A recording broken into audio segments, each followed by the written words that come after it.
Wakoze cyane gufata umwanya wawe ukadukurikira. Reka ngusabe ntugende udakoze subscribe, share cyangwa utange igitekerezo aho hasi, ubundi amakuru yose akajya kugeraho umunsi ku wundi.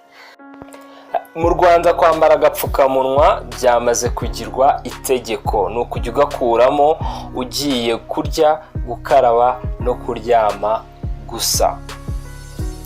Kuri uyu wa gatandatu nibwo Minisitiri w'Ubuzima Dr Daniel Ngamije yatangaje ko Abanyarwanda bose bagomba gutangira kwambara udupfukamunwa mu gihe bari mu rugo cyangwa bahavuye, nk'uburyo bubafasha kurushaho kwirinda ikwirakwira ry'icyorezo cya coronavirus.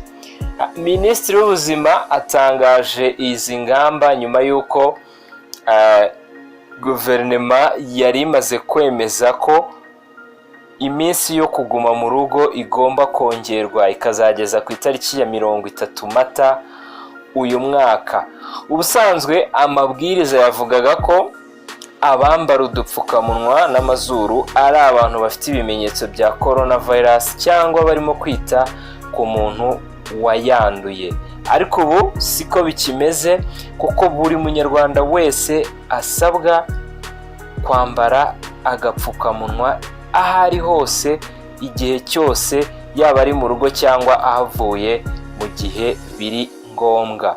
Mu kiganiro na Radio Rwanda, Minisitiri w'Ubuzima Ngamije yagize ati abantu bambara udupfukamunwa baba bari mu rugo cyangwa bagiye muri gahunda zemewe zituma umuntu ava mu rugo, kuko bimaze kugaragara ko kukambara ku buryo buhoraho ari uburyo bwizewe bwo kwirinda iki cyorezo.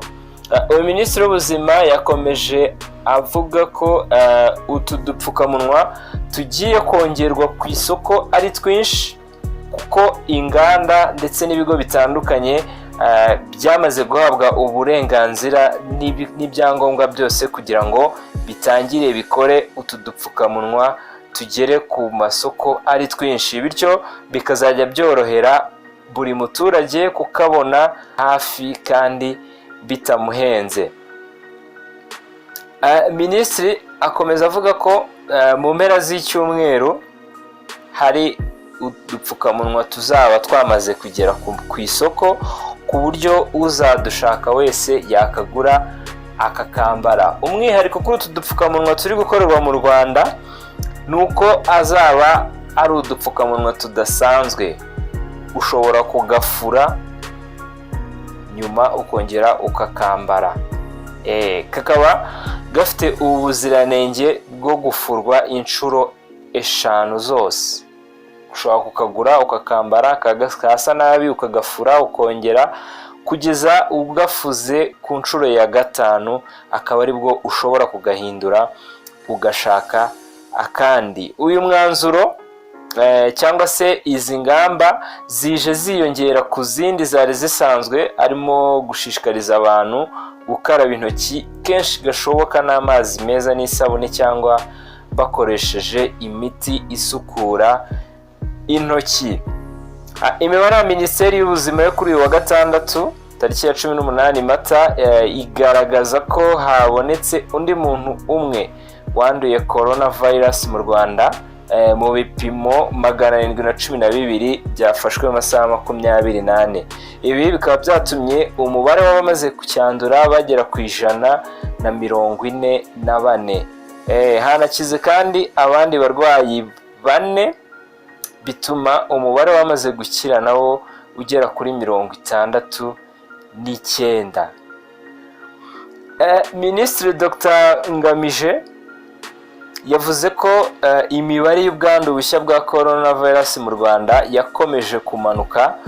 Ibi bikaba bigaragaza ingamba zafashwe ko ziba ziri gutanga umusaruro. Yemeje ko hagiye gukorwa ubushakashatsi bugamije kureba urwego iki cyorezo kiriho mu gihugu, ari nabyo bizashingirwaho mu kumenya ikizakorwa nyuma y'iki gihe cyo kuguma mu rugo kizarangira tariki ya 30 Mata.